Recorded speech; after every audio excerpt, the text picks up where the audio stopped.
എല്ലാവർക്കും നമസ്കാരം. സ്മാർട്ട് ഹബിൻ്റെ പുതിയൊരു വീഡിയോയിലേക്ക് എല്ലാ വിദ്യാർത്ഥികൾക്കും സ്വാഗതം. +2 പരീക്ഷ കഴിഞ്ഞു റിസൾട്ടിനായി കാത്തിരിക്കുകയാണല്ലോ എല്ലാവരും. മെയ് 22-ന് റിസൾട്ട് വരും എന്നാണ് നമ്മൾ പ്രതീക്ഷിക്കുന്നത്. റിസൾട്ട് വന്നാൽ പിന്നെ അടുത്ത ടെൻഷൻ ഡിഗ്രി അഡ്മിഷനെ കുറിച്ചാണ്. ഏത് കോഴ്സ് എടുക്കണം, എവിടെ പഠിക്കണം എന്നൊക്കെ ആലോചിച്ച് വലിയ കൺഫ്യൂഷൻ ഉണ്ടാക്കും. ഈ വർഷം ഡിഗ്രി പഠനത്തിൽ ചില മാറ്റങ്ങൾ വന്നിട്ടുണ്ട്. അത് കൃത്യമായി മനസ്സിലാക്കിയില്ലെങ്കിൽ അഡ്മിഷൻ സമയത്ത് വളരെ ബുദ്ധിമുട്ടുണ്ടാക്കും. അതുകൊണ്ട് തന്നെ അഡ്മിഷൻ എടുക്കുന്നതിന് മുമ്പ് നിങ്ങൾ അറിഞ്ഞിരിക്കേണ്ട എല്ലാ കാര്യങ്ങളും A to Z വളരെ ലളിതമായി ഈ വീഡിയോയിൽ ഞാൻ വിശദീകരിക്കാം. അപ്പോൾ നമുക്ക് നേരെ വീഡിയോയിലേക്ക് പോകാം. ആദ്യം തന്നെ നമ്മൾ അറിയേണ്ടത് ഡിഗ്രി സിസ്റ്റത്തിൽ വന്ന മാറ്റമാണ്. മുൻപൊക്കെ ഡിഗ്രി എന്ന് പറയുന്നത് 3 വർഷത്തെ കോഴ്സായിരുന്നു. എന്നാൽ ഇപ്പോൾ അത് 4 വർഷമായി മാറി. ഇതിനെ FIUGP അഥവാ 4 ഇയർ അണ്ടർ ഗ്രാജുവേറ്റ് പ്രോഗ്രാം എന്നാണ് പറയുന്നത്. ഈ 4 വർഷത്തെ ഡിഗ്രി സിസ്റ്റം അല്ലെങ്കിൽ FIUGP എന്ന് കേൾക്കുമ്പോൾ പലർക്കും ചെറിയൊരു കൺഫ്യൂഷൻ ഉണ്ട്. അത് നമുക്കൊന്ന് ക്ലിയർ ചെയ്യാം. സിമ്പിളായി പറഞ്ഞാൽ നമ്മൾ പഠിക്കുന്ന ഓരോ വർഷത്തിനും ഇപ്പോൾ കൃത്യമായ വാല്യൂ ഉണ്ട്. ഇതിൽ നിങ്ങൾക്ക് പ്രധാനമായും 2 ഓപ്ഷനുകളാണുള്ളത്. നിങ്ങൾക്ക് 3 വർഷം കൊണ്ട് വേണമെങ്കിൽ പഠനം അവസാനിപ്പിക്കാം എന്നുണ്ടെങ്കിൽ അങ്ങനെ ചെയ്യാം. അപ്പോൾ നിങ്ങൾക്ക് സാധാരണ കിട്ടുന്ന UG സർട്ടിഫിക്കറ്റ് ലഭിക്കുന്നതാണ്.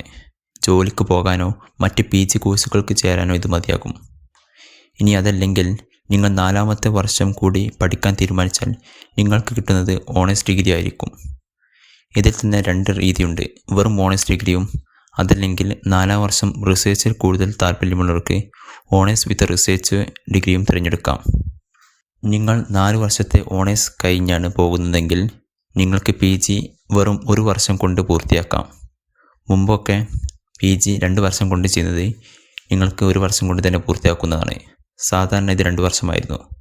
ഇനി നിങ്ങൾ ഓണേഴ്സ് വിത്ത് റിസർച്ച് ആണ് ചെയ്തതെങ്കിൽ നിങ്ങൾക്ക് PG പോലും ഇല്ലാതെ നേരിട്ട് PhDക്ക് അപേക്ഷിക്കാൻ സാധിക്കും. ചുരുക്കി പറഞ്ഞാൽ പണ്ട് 3 വർഷം ഡിഗ്രിയും 2 വർഷം PGയും ചേർന്ന് 5 വർഷം എത്തിയിരുന്ന സ്ഥാനത്ത് പുതിയ സിസ്റ്റം വഴി 4 വർഷം കൊണ്ട് തന്നെ നിങ്ങൾക്ക് ഏകദേശം അതേ വാല്യുള്ള സർട്ടിഫിക്കറ്റ് ലഭിക്കുന്നതാണ്. ഇനി നമുക്ക് യൂണിവേഴ്സിറ്റികളുടെയും അവയുടെ ഫീ സ്ട്രക്ചറിനെയും പറ്റി ഒന്ന് പറയാം. കേരളത്തിൽ പ്രധാനമായും 4 യൂണിവേഴ്സിറ്റികൾക്ക് കീഴിലാണ് ഡിഗ്രി അഡ്മിഷൻ നടക്കുന്നത്. Kerala university, MG university, Calicut university, Kannur university എന്നിവയാണവ. ഈ യൂണിവേഴ്സിറ്റികൾക്ക് താഴെ പ്രധാനമായും 3 തരം കോളേജുകളുണ്ട്. ഗവൺമെൻറ് കോളേജുകൾ, എയ്ഡഡ് കോളേജുകൾ, അൺഎയ്ഡഡ് കോളേജുകൾ. ഇതുകൂടാതെ പ്രധാനപ്പെട്ട മറ്റൊരു കാറ്റഗറിയാണ് ഓട്ടോണമസ് കോളേജുകൾ. ഇനി വിദ്യാർത്ഥികൾക്കുണ്ടാകുന്ന മറ്റൊരു സംശയമാണ് ഈ 4 കോളേജുകൾക്കും തമ്മിലുള്ള വ്യത്യാസം എന്താണെന്ന്. ഗവൺമെൻറ് കോളേജുകൾ എന്ന് പറഞ്ഞാൽ ഇവിടുത്തെ ചെലവുകളെല്ലാം സർക്കാർ വഹിക്കുന്നത് കൊണ്ട് തന്നെ ഇവിടെ ഫീസ് വളരെ കുറവായിരിക്കും. ഏകദേശം 6000 രൂപയൊക്കെ ഫീസായി വരികയുള്ളൂ. ഇനി എയ്ഡഡ് കോളേജുകൾ നോക്കിയാൽ ഇവിടുത്തെ അധ്യാപകർക്ക് ശമ്പളം നൽകുന്നത് ഗവൺമെൻറ് ആയതുകൊണ്ട് തന്നെ ഗവൺമെൻറ് കോളേജിലെ അതേ ഫീസ് തന്നെയാണ് എയ്ഡഡ് കോളേജുകളും വരുന്നത്. ഇനി അൺഎയ്ഡഡ് കോളേജുകളെ പറ്റി പറയുകയാണെങ്കിൽ ഇവിടെ ഗവൺമെൻറ് ഫണ്ട് ഇല്ലാത്തത് കൊണ്ട് തന്നെ ഫീസ് കൂടുതലായിരിക്കും. ഒരു സെമസ്റ്ററിന് തന്നെ 10,000 മുതൽ 25,000 രൂപ വരെ ഫീസായി വരാം. ഇതുകൂടാതെ ഏറ്റവും പ്രധാനപ്പെട്ട മറ്റൊരു കാറ്റഗറിയാണ് ഓട്ടോണമസ് കോളേജുകൾ അഥവാ സ്വയംഭരണം കോളേജുകൾ. കേരളത്തിൽ നിലവിൽ മികച്ച നിലവാരമുള്ള 19 ഓട്ടോണമസ് കോളേജുകളുണ്ട്. മഹാരാജാസ്, ദേവഗിരി, ഫറൂഖ് കോളേജുകളെല്ലാം ഇവയിൽ ഉൾപ്പെടുന്നതാണ്. എന്താണ് ഇവയും സാധാരണ കോളേജുകളും തമ്മിലുള്ള വ്യത്യാസമെന്ന് പലരും ചോദിക്കാറുണ്ട്. ലളിതമായി പറഞ്ഞാൽ ഈ കോളേജുകൾക്ക് അക്കാദമിക് കാര്യങ്ങളിൽ കൂടുതൽ സ്വാതന്ത്ര്യമുണ്ട്. പുതിയ കാലത്തിന് അനുയോജ്യമായ രീതിയിൽ സ്വന്തമായി സിലബസ് തയ്യാറാക്കാൻ ഇവർക്ക് അധികാരമുണ്ട്. അതുകൊണ്ട് തന്നെ ഇവരുടെ സിലബസ് എല്ലാം വളരെ അപ്ഡേറ്റഡ് ആയിരിക്കും.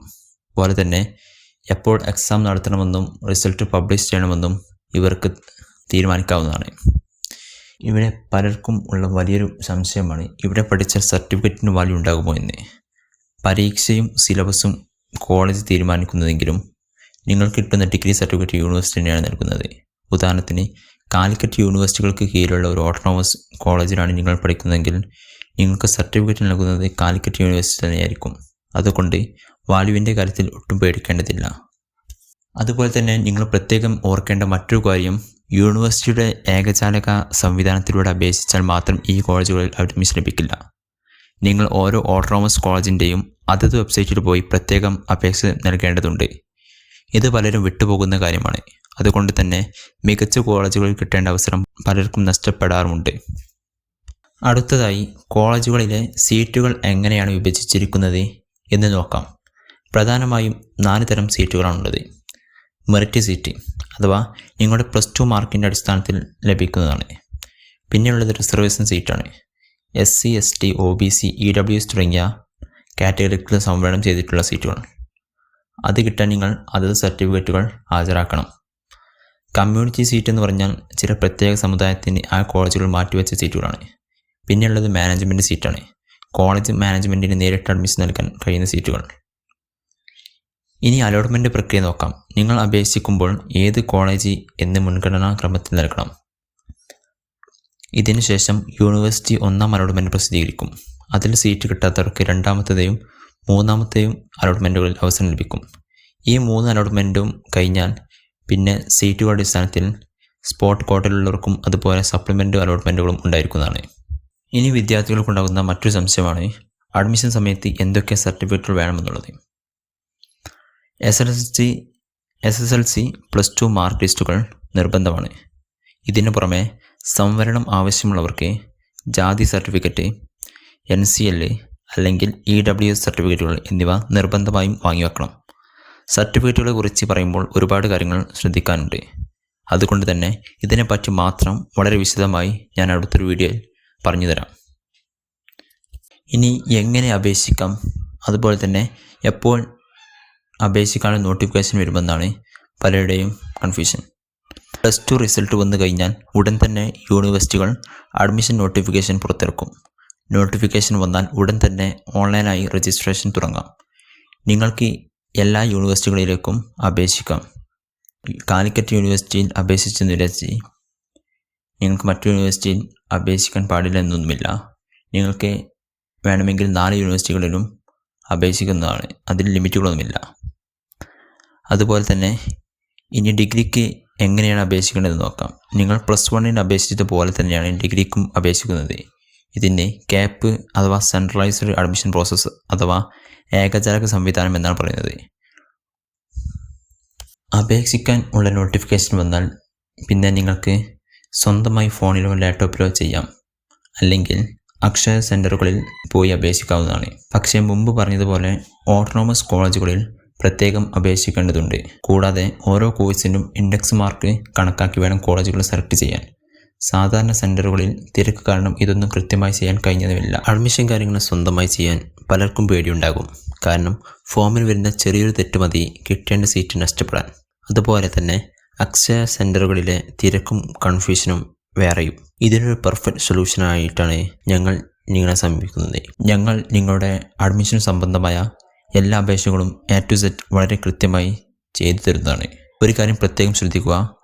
നിലവിൽ കാലിക്കറ്റ് യൂണിവേഴ്സിറ്റി പിന്നെ കേരളത്തിലെ പ്രധാന ഓട്ടോണമസ് കോളേജുകൾ ഇവയിലേക്കുള്ള അഡ്മിഷനുകളാണ് ഞങ്ങൾ ഇപ്പോൾ പൂർണ്ണമായും ചെയ്തു നൽകുന്നത്. ഇതിൽ യാതൊരുവിധ മിസ്റ്റേക്കുകളും ഇല്ലാതെ 100% കൃത്യതയോടെ അപേക്ഷകൾ സമർപ്പിക്കാൻ ഞങ്ങൾ നിങ്ങളെ സഹായിക്കും. അതിനായി നിങ്ങൾ ചെയ്യേണ്ടത് ഇത്രമാത്രം. ഞങ്ങളുടെ പുതിയ ഇൻസ്റ്റാഗ്രാം ID ആയ smarthub_KL ഒരു മെസ്സേജ് അയക്കുക. നിങ്ങളുടെ അഡ്മിഷൻ 100% സുരക്ഷിതമായി ഞങ്ങൾ പൂർത്തിയാക്കി നൽകുന്നതാണ്. അപ്പോൾ നിങ്ങൾക്ക് എല്ലാ കാര്യങ്ങളും കൃത്യമായി മനസ്സിലായി എന്ന് ഞാൻ വിശ്വസിക്കുന്നു. അഡ്മിഷൻ സംബന്ധമായ എല്ലാ ലേറ്റസ്റ്റ് വിവരങ്ങൾക്കും സഹായത്തിനുമായി നമ്മുടെ ഇൻസ്റ്റാഗ്രാം പേജ് മറക്കാതെ ഫോളോ ചെയ്യുക. അതുപോലെ തന്നെ മുമ്പ് പറഞ്ഞതുപോലെ നമ്മൾ നിലവിൽ കാലിക്കറ്റ് യൂണിവേഴ്സിറ്റിൻ്റെയും ഓട്ടോണമസ് കോളേജിലേക്കുള്ള അഡ്മിഷൻ അപേക്ഷകളാണ് ഓൺലൈനായിട്ട് ചെയ്തു കൊടുക്കുന്നത്.